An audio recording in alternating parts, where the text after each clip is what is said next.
Então, desde o primeiro momento, eu fiz futebol inglês, que era uma espécie de patinho feio na programação, quando eu cheguei em 2003. Era um teste, digamos assim. Outros campeonatos nacionais eram bem mais queridos pelos torcedores brasileiros. Alemão, espanhol, italiano, desde a década de 80.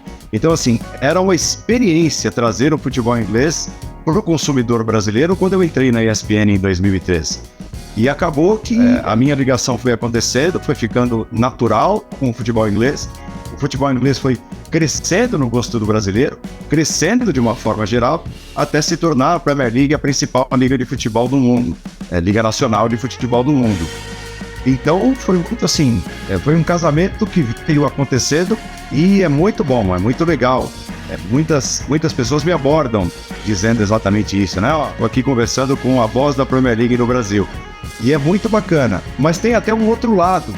O lado ruim dessa história é que quando eu faço outras coisas, às vezes ou no começo, né, de novas atividades, por exemplo, eu nunca havia feito Libertadores até 2020, quando houve a fusão ESPN e Fox, e a gente passou a fazer os jogos da Libertadores. E no começo me incomodava um pouco ler, poxa, é estranho ouvir o Paulo narrando algo que não seja a Premier League. Então, assim, e eu levo todo o respeito, todo o estudo, tudo aquilo que eu faço na Premier League, né, todo o respeito que eu tenho pela Liga, eu entrego nos outros campeonatos também, eu procuro entregar.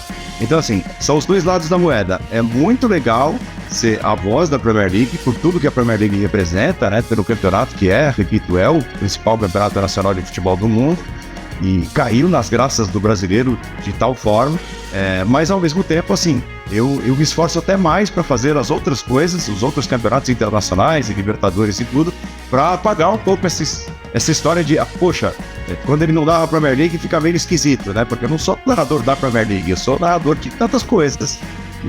Mas é muito legal, é muito legal. A parte boa de ser a voz da Premier League é mais legal do que esse outro lado. Pronto, já que você tocou aí na parte boa, né, da situação, na temporada passada você teve o privilégio, né, Paulo, de acompanhar em loco, acompanhando a equipe, né, em loco lá, a Nathalie, o João, acompanhado também da Mari, que foi, o próprio Mário Marra foi contigo também. Qual foi essa experiência, né, o que isso agregou para você poder trabalhar e comandar grandes clássicos, já de costume no Brasil, mas de forma in loco, né, presente no estádio, sentindo a emoção. E já adiante, há alguma previsão de repetir a dose ou não? Bom, que eu saiba ainda não, pelo menos eu não fui avisado. Mas assim, é sempre muito interessante. Você citou essa última visita que nós fizemos, foi em 2022, né? Fizemos Manchester e Manchester, United e City, fizemos o grande derby do norte de Londres, Arsenal e Tottenham. Mas foi uma sequência de um projeto idealizado lá atrás pelo José Trajano, quando ninguém imaginava isso. Nós vamos tirar uma equipe aqui do Brasil e vamos colocar num estádio europeu para fazer jogos de times europeus transmitidos aqui para o Brasil, sabe? Era uma realidade que parecia muito distante da nossa. E isso começou a acontecer graças à ousadia do Zé Trajano lá atrás. Então, acabou que se repetiu muitas vezes na minha trajetória, narrar jogos não só da Premier League, mas na Itália, da Champions League por muito tempo. Eu fiz 8 finais em loco, né? E fora outros jogos de semifinais, de quartas de final, até de fase de grupos também. Eu tive a oportunidade de fazer em loco.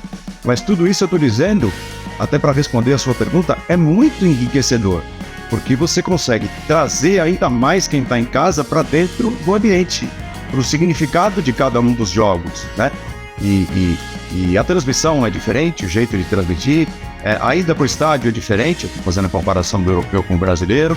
Assim, tem muitas e muitas diferenças, e a gente só tem acesso a essas diferenças quando vive, né? Quando sente na pele. Vou citar uma delas.